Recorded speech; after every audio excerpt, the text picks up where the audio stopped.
여러분 오늘 아침 식사들을 하셨습니까? 하셨군요.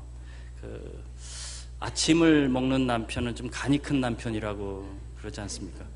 저도 항상 아침을 얻어 먹어서 저도 좀 간이 크다부터 이렇게 부었습니다. 사실은 오늘 아침은 7시에 나와야 되는데 아침도 먹고 왔으니까 저는 굉장히 간이 부은 사람인데요.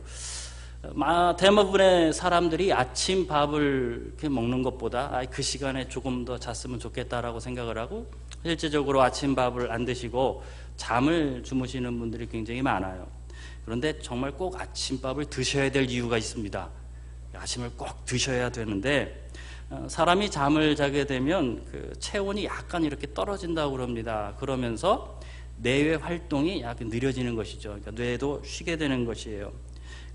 그런데 이 수면 중에 떨어진 체온을 올리기도 하고 그리고 뇌의 활동을 회복시키는 때가 언제냐면 아침을 드실 때, 그때 기능들이 이제 회복이 되는 겁니다. 그래서 뇌가 우리가 잠에서 깼다고 뇌도 다 깨는 것이 아니고요. 우리는 잠에서 깼지만 적어도 뇌는 약 2시간에서 3시간 정도는 잠자는 모드에서 유지된다라는 거예요. 그래서 그 뇌가 깨어날 때 우리가 깨었을 때 뇌도 같이 깨게 하는 것은 아침 식사를 하실 때인 것입니다. 특별히 뇌를 많이 사용하시는 분들은 꼭 아침 식사를 하셔야 됩니다. 아침 식사 꼭 하십시오. 여러분 우리가 과격한 운동을 하기 전에 준비 운동 하시잖아요. 왜 그래요? 준비 운동 하셔야 안 다칩니다. 그것처럼 여러분 하루를 잘 살아가시려면 새벽에 나오셔서 기도도 하셔야 되겠지만 그냥 우리 몸으로 생각하신다면 아침을 드셔야 되는 거예요. 힘드셔도 여러분 아침을 꼭 드시고 워밍업 한 상태에서 하루를 시작하는 여러분 됐으면 좋겠습니다. 아멘이시죠? 지금까지 예수님은 사실 이 제자들을 준비시키셨어요. 그러니까 준비 운동을 시키신 겁니다.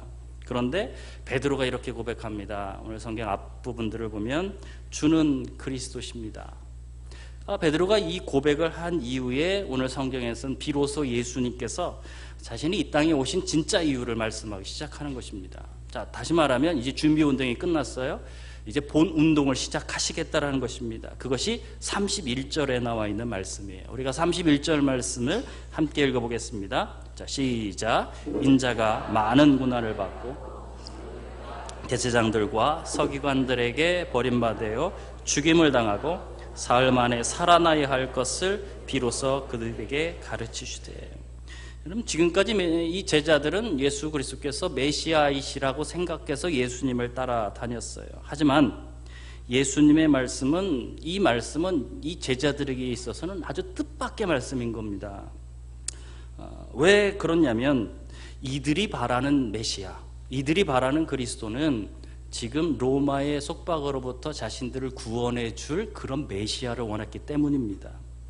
그래서 베드로와 다른 제자들은 주님께서 이스라엘을 회복하고 그리고 그 왕의 자리에 예수님께서 오르실 것을 이 마음 가운데 아주 꿈꾸고 기대하고 있었던 거예요. 그래서 그들은 계획이 있었어요. 어떤 계획이 있었어요? 예수님께서 왕의 자리에 오를 때 자기들도 한 자리씩 좀 해보지 않을까. 한 자리씩 하고 싶은 그런 계획들이 있었던 것입니다. 하지만 예수님께서 말씀하시는 것은 그런 영광의 자리가 아니었습니다. 예수님께서 말씀하시는 것은 고난의 자리였고 죽음의 자리인 거예요. 제자들이 예수님을 따라다닐 때 이거 예수님을 따라다니는 것이 대박이라고 느꼈을 거예요. 그런데 오늘 예수님의 말씀을 듣는 이 말씀은 뭐예요? 이건 쪽박이 되는 겁니다. 한 자리 차지할 줄 알았는데 예수님이 고난받으신대요. 예수님이 죽임을 당하신답니다. 그러니까 그들이 얼마나 실망했을까요? 마음 가운데 이건 내가 원했던 것이 아닌데, 내가 바랐던 것이 아닌데. 우리 연령별로 이게 부부가 이게 서로 기대하는 것이 좀 다르다고 그럽니다.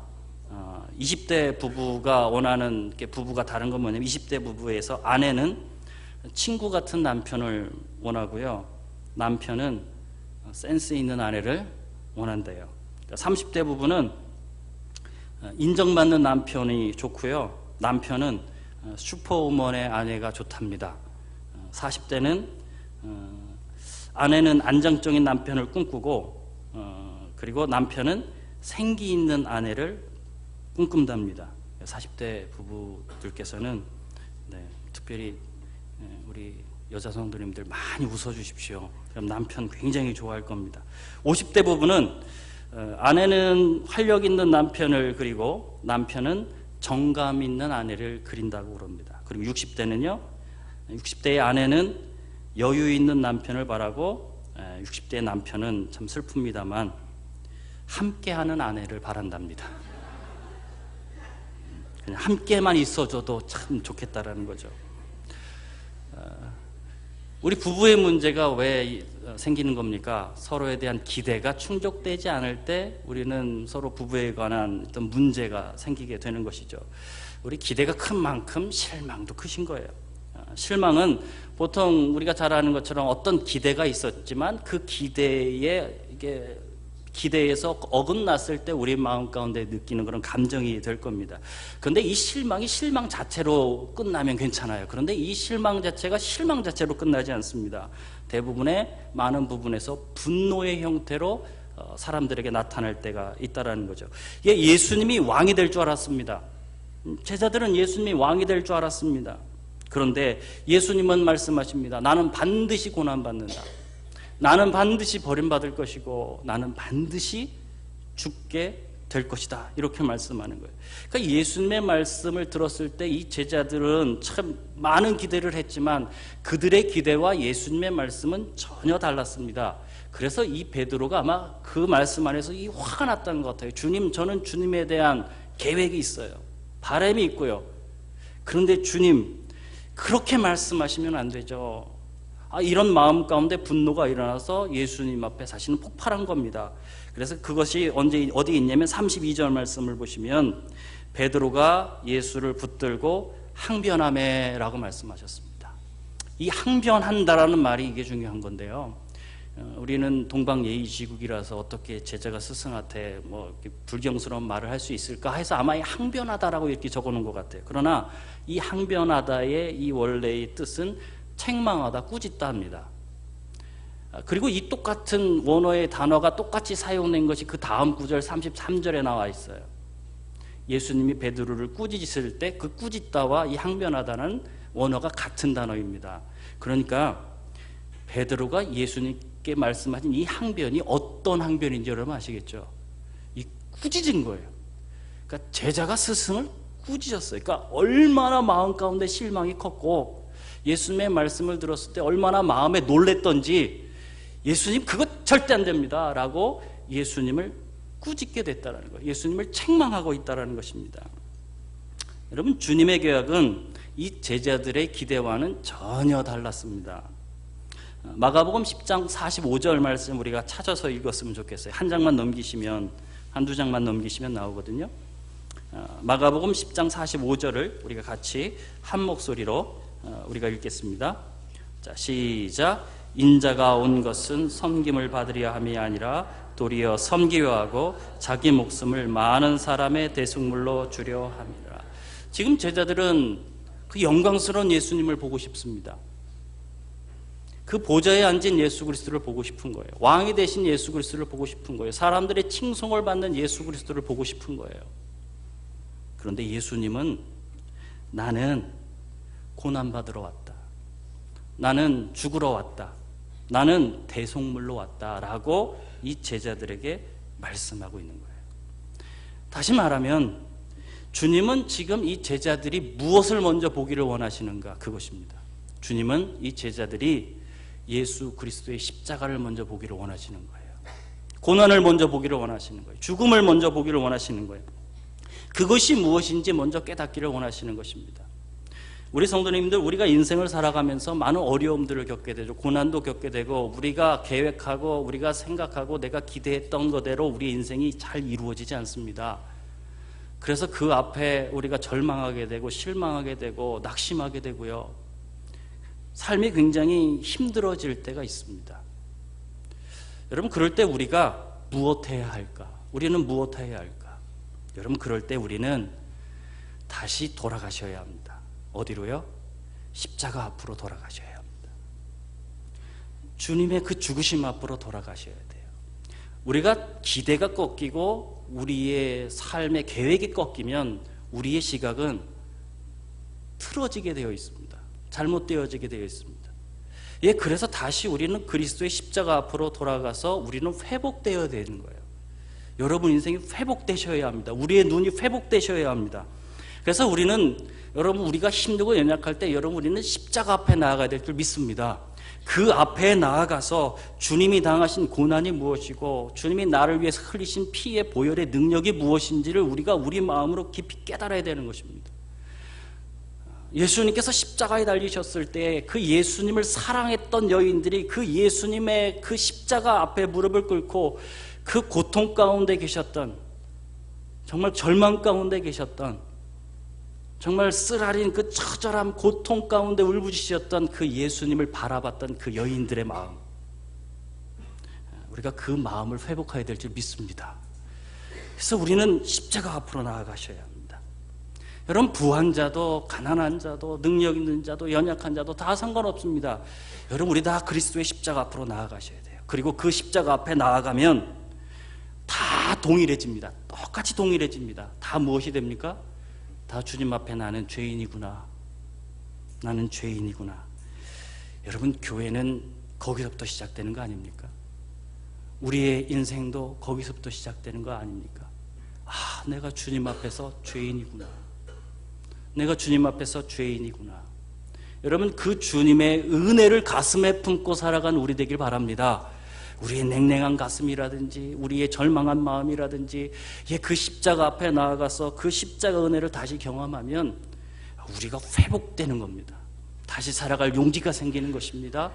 또 나아갈 길도 보이는 것입니다. 우리가 주님 앞으로 나아가서 예수 그리스도의 보혈의 은혜를 온몸으로 경험하고 느끼고 그 안에서 회복되는 저와 여러분 되기를 주님의 이름으로 축원합니다.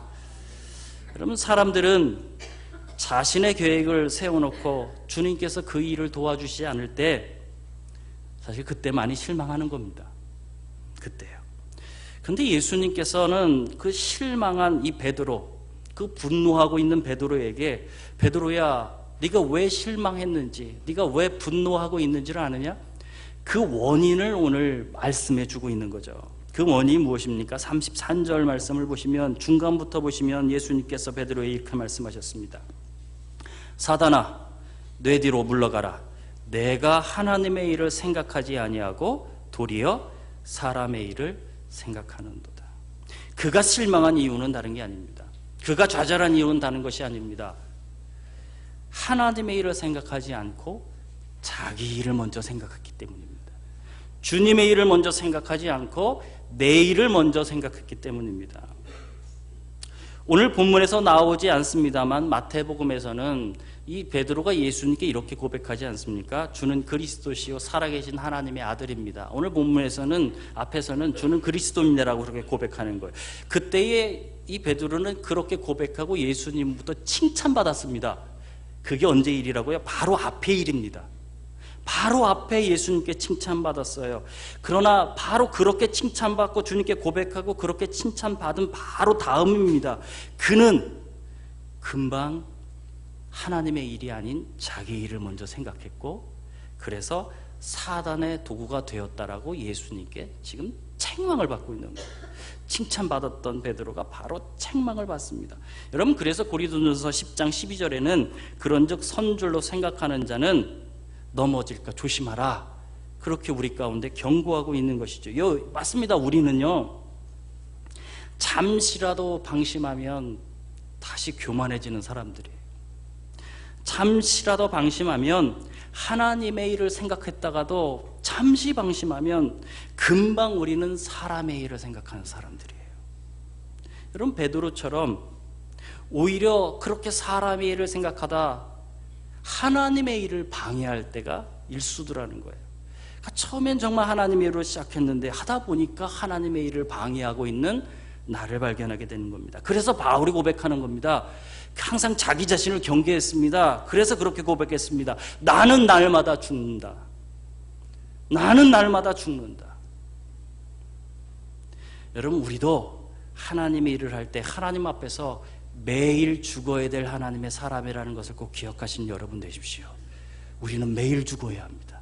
날마다 죽어야 합니다. 그래서 34절에 예수님께서 말씀하는 겁니다. 34절을 같이 읽겠습니다. 시작.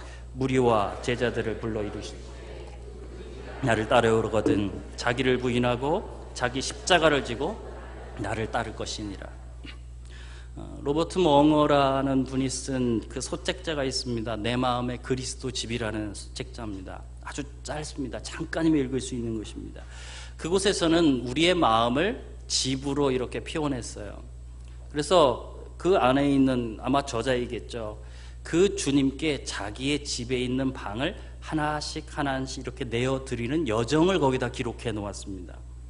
서재는 무엇과 같냐면 집의 통제실과 같은 곳으로 그곳에 표현했고요. 주방은 우리의 식욕과 욕구의 방으로 그렇게 표현하고 있고요. 거실은 친근하고 안락한 곳으로 표현했고, 작업실은 나의 모든 재능과 기술의 공간으로, 그리고 오락실은 모임, 교제와 취미 공간으로 그렇게 표현했고, 침실은 남녀 관계의 아주 은밀한 장소로 그렇게 표현했습니다.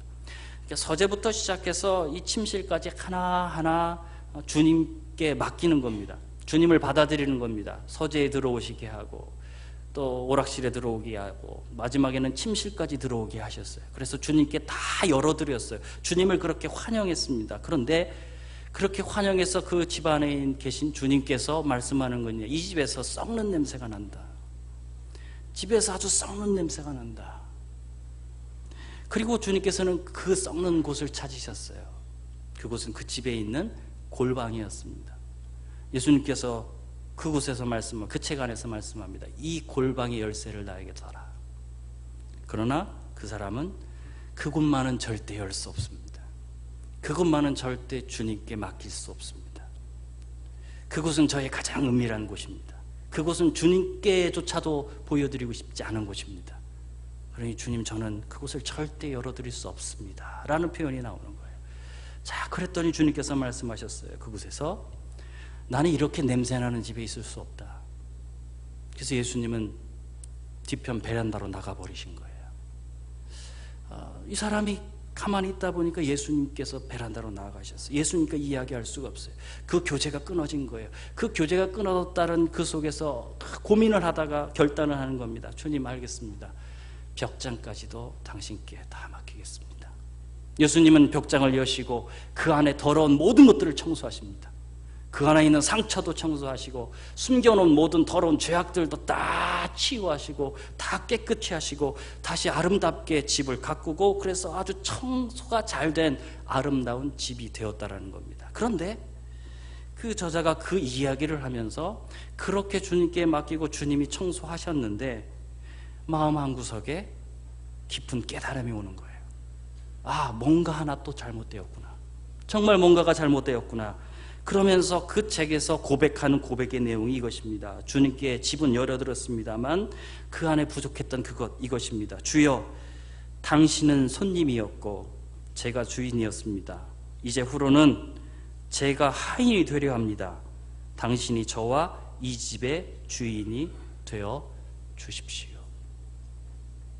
여러분, 지난주 우리는 여호와는 나의 목자시니 내가 부족함이 없다라는 말씀을 우리가 들었어요. 우리가 양이 되고 주님을 목자로 삼아서 목자이신 그 주님을 우리가 따라 살면 주님께서는 우리에게 영원한 만족을 주신다라고 우리는 말씀을 배웠습니다. 그러나 그 주님을 따른다라는 것, 사실 그게 정말 어려운 거 아닙니까?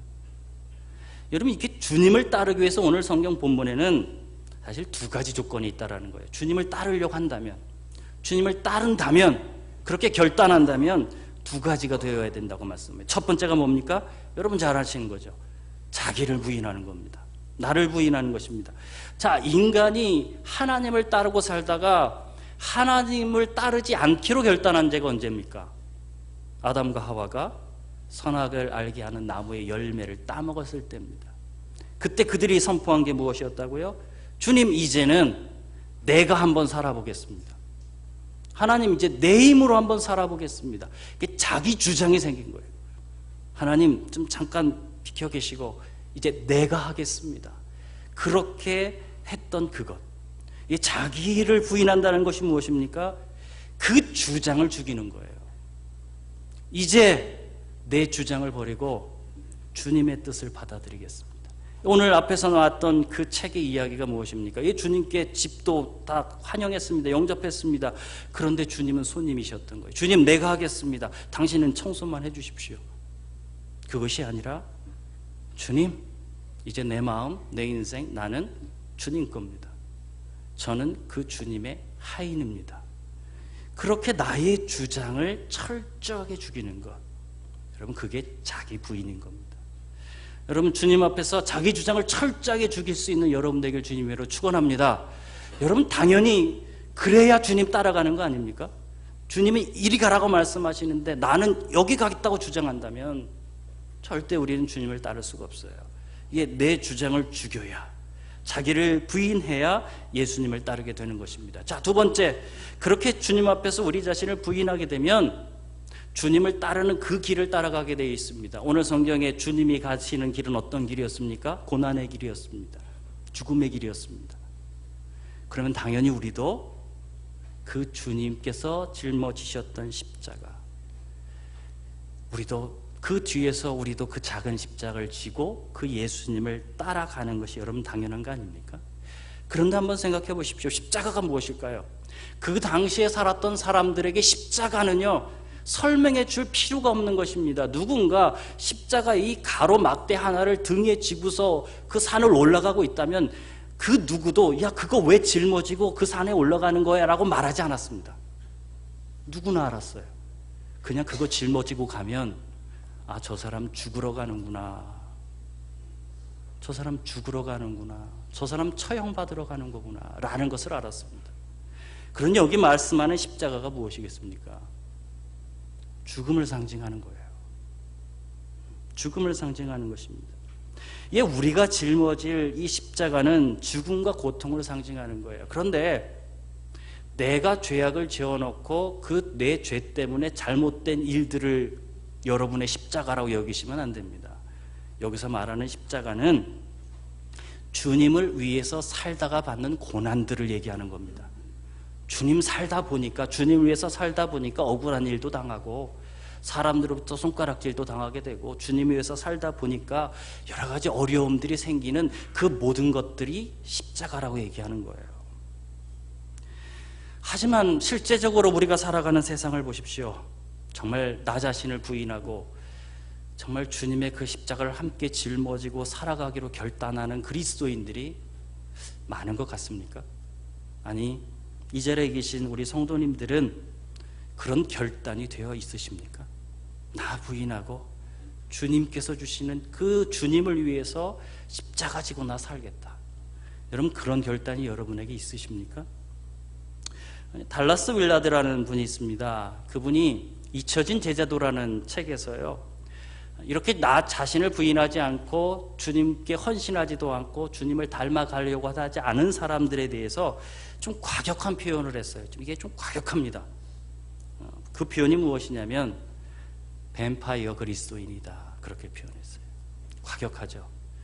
왜 그가 이렇게 표현했냐면 그 뒤에 이런 설명이 나옵니다. 그가 말한 겁니다. 부디 당신의 피가 조금 필요합니다. 하지만 저는 당신의 학생이 되거나 당신의 성품을 닮을 마음은 없습니다. 솔직히 제 인생을 즐기는 동안 좀 못 본 척 해주시렵니까? 천국에서 뵙겠습니다. 주님 앞에서 그 십자가의 능력으로 구원받기만 바라는 거예요. 주님, 그 보혈의 능력으로 저 구원해 주십시오. 그런데 거기까지입니다. 그 다음의 인생은 좀 못 본 척 해주셨으면 좋겠습니다. 그 다음의 인생은 제 마음대로 좀 살아가겠습니다. 그저 예수 그리스도의 보혈만 바라고 그 피만 바라서 그 피만 받고 구원만 받는 그 자리에 멈추기를 원하는 그리스도인들에 대해서 지적하는 거예요. 꼬집는 것입니다. 여러분, 우리는 이런 그리스도인이 되지 않기를 바랍니다. 나 자신을 매일마다 죽이는 그리스도인 되길 바랍니다. 주님의 뜻 안에서 나를 죽이셔야 돼요. 내 의지를 죽이셔야 됩니다. 내 주장을 죽이시고 주님의 뜻에 순종하는 여러분 되셔야 합니다. 그리고 그 길이 때로 고난의 길이고 어려움의 길이고 힘든 길이라 할지라도 우리 주님을 위해서 그거 함께 짊어지고 그렇게 살아갈 수 있는 정말 주님의 제자가 되는 우리가 되기를 주님의 이름으로 축원합니다. 주님은 오늘 성경에서 십자가 앞에 서려고 하지도 않고 자기를 부인하려고 하지도 않고 그 주님이 짊어지시는 그 십자가도 지려하지 않는 사람들에서 이렇게 말씀하는 거예요. 달라스 윌라드만 그렇게 말하는 게 아닙니다. 주님도 우리에게 그렇게 말씀하십니다. 그게 38절의 말씀입니다. 38절을 같이 읽겠습니다. 시작. 누구든지 음란하고 죄 많은 세대에서 인자도 영광으로 거룩한 천사들과 함께 올 때에 그 사람을 부끄러워하리라. 여러분, 누가 음란한 세대고 죄 많은 세대겠어요? 자기를 부인하려 하지도 않고 주님을 위해 십자가를 지려 하지도 않고 그저 주님의 뜻과 상관없이 살려고 하는 세대를 가리키는 겁니다. 그런데 그때에 주님이 다시 올 그때에 성경은 그들이 부끄러움을 당할 거라고 말씀하는 겁니다. 아담이 죄를 짓고 하나님이 아담을 찾았을 때 아담이 하나님을 피해서 숨었던 것처럼 주님이 재림하실 때 그 주님 앞에 서는 것이 부끄러워서 숨고 마는 우리가 될 것이다. 그렇게 오늘 성경은 우리 가운데 말씀하는 것이죠. 여러분, 우리 인생이 정말 주님 오실 때에 부끄럽지 않기를 바랍니다. 주님 앞에서 우리 부끄러운 인생 되지 않기를 바랍니다. 오히려 우리는 어떤 인생이 되었냐면 9장 1절의 인생이 되어야 합니다. 9장 1절의 말씀의 인생입니다. 9장 1절을 같이 읽겠습니다. 시작. 또 그들에게 이르시되 여기 서 있는 사람 중에는 죽기 전에 하나님 나라가 권능으로 임하는 것을 볼 자들도 있느니라 하시니라. 여기서 하나님의 나라가 권능으로 임한다는 것이 무엇일까요? 이후의 말씀 보면 변화산의 이야기가 나옵니다만 아마 그 이야기보다 더 이 말씀과 가까운 말씀은 예수 그리스도께서 부활하시고 그리고 제자들이 함께 모여서 기도할 때에 그들 가운데 성령의 권능이 임했던 그 사건인 것 같습니다. 성령의 권능이 임하고 그들이 나아가서 그리스도의 복음을 전파할 때 급속도로 그리스도의 복음이 세상에 급속도로 전파되는 거예요. 그때 하나님의 권능이 나타났던 것입니다. 그 말씀을 여기에다가 염두에 두고 한 말씀 같습니다. 제자들은 권능으로 예수 그리스도의 이름과 복음을 선포했습니다. 그리고 그 선포한 가운데 하나님의 나라가 그들 가운데 임하는 것들을 그는 경험하고 살았어요. 여러분, 개그맨 중에 먹선수라는 개그맨 여러분 아십니까? 먹선수. 김준현이라는 개그맨이에요. 먹선수예요. 얼마나 잘 먹는지 먹선수입니다. 먹방, 그러니까 먹는 방송에 보면 이 친구, 이 개그맨이 꼭 나오는데요. 이 김준현이라는 사람이 요리 프로그램에 나와서 자기 냉장고를 이렇게 열어서 공개한 적이 있습니다. 그런데 우리가 생각할 때 정말 많이 먹으니까 냉장고에 막 많은 게 들어있을 거라고 상상했는데 그의 냉장고를 여는 순간 그의 냉장고에는 음식이 별로 없었습니다. 왜 없었을까요? 네, 음식을 남기지 않아서 냉장고에 음식이 없었어요. 이 사람에게 미식의 날이 있대요. 미식의 날. 그러니까 소고기로 예를 든다면 평소에 소고기가 먹고 싶지만 참는다는 겁니다. 그러나 이제 정육점 아저씨와 친해서 그날 이제 좋은 고기가 들어온 문자가 딱 온답니다. 그러면 그날이 미식의 날이에요. 그러면 그냥 조금 소고기 부위를 집에 사들고 가서 그때부터 이제 온 집에 고기 냄새가 아주 뵐 때까지 고기를 먹는 겁니다. 미식의 날을 누리는 거예요. 심지어 아내가 먹다가 지쳐서 들어가 자도 계속 먹는답니다. 그게 미식의 날이라고요. 이 김준현이라는 이 개그맨이 겨울에 순댓국을 아주 맛있게 먹는 법도 알려줬어요. 겨울에 순댓국을 맛있게 먹는 방법. 일단 겨울에 순댓국집에 들어갑니다. 그리고 순댓국 시킵니다.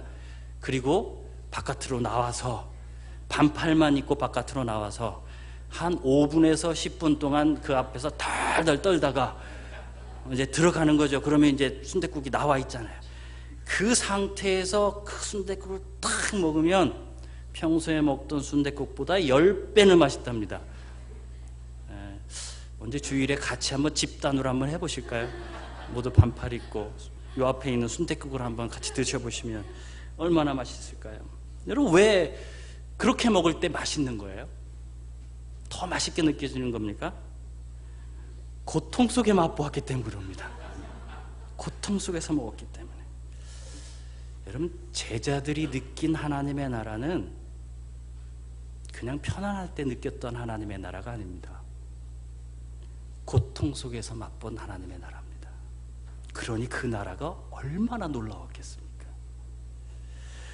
그들은 오늘 말씀과 같이 목숨을 걸고 복음을 전했습니다. 35절 말씀을 보시면 주님께서 이렇게 말씀하잖아요. 누구든지 자기 목숨을 구원하고자 하면 잃을 것이요, 그 다음에 중요합니다. 누구든지 나와 복음을 위하여 자기 목숨을 잃으면 구원하리라. 제자들은 핍박받았습니다. 제자들은 협박도 받았습니다.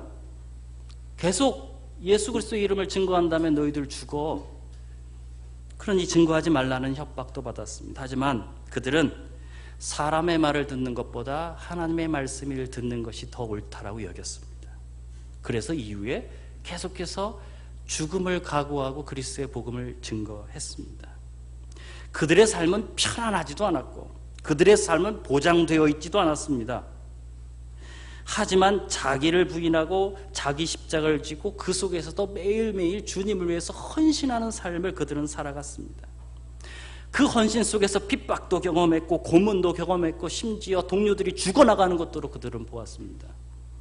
그들이 그리스도의 복음을 증거하고 하나님을 위해서 산다고 하나님께서 삶의 모든 것들을 다 충족시켜 주신 것도 아니었습니다. 그들의 삶은 그냥 고난의 삶이었습니다. 아무것도 없는 삶이었습니다. 그런데 그 속에서 하나님이 일하시는 것은 보았습니다.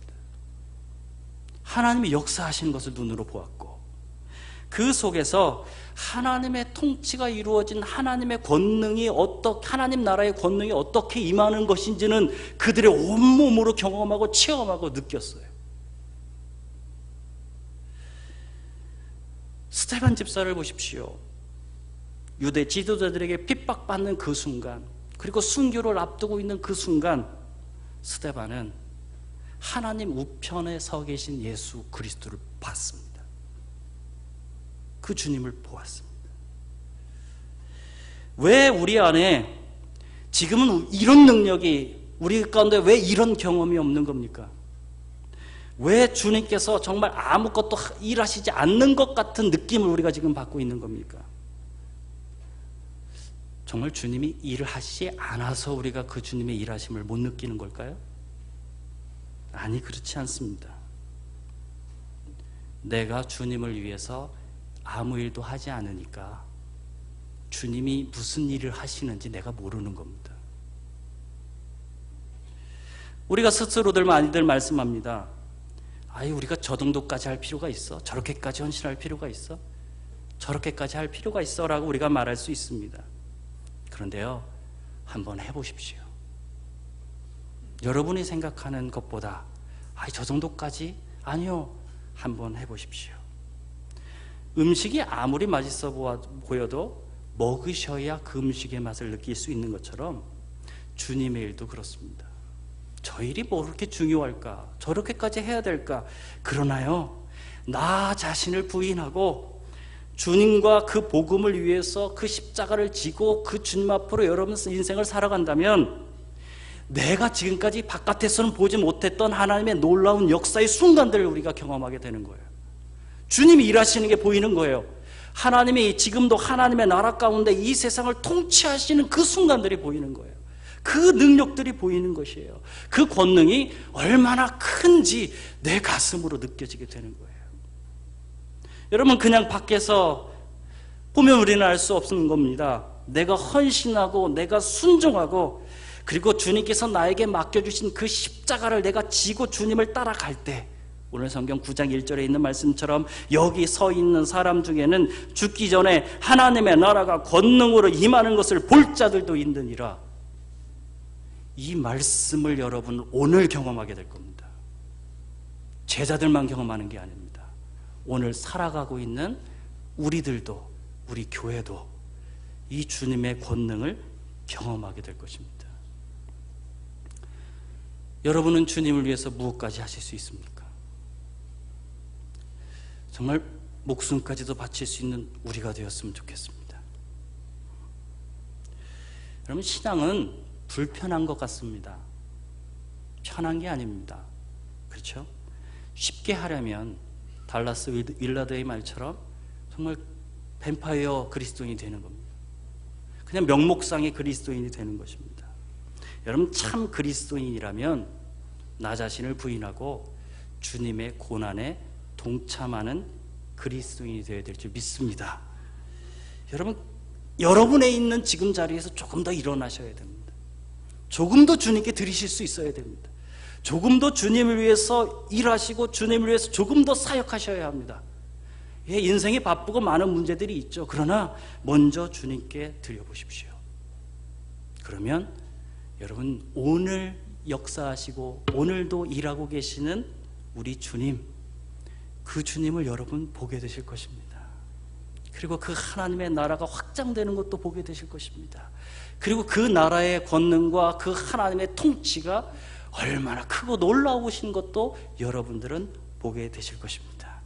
여러분, 우리 안에 그런 은혜가 있는 저와 여러분 되기를 주님의 이름으로 축원합니다. 기도드리겠습니다.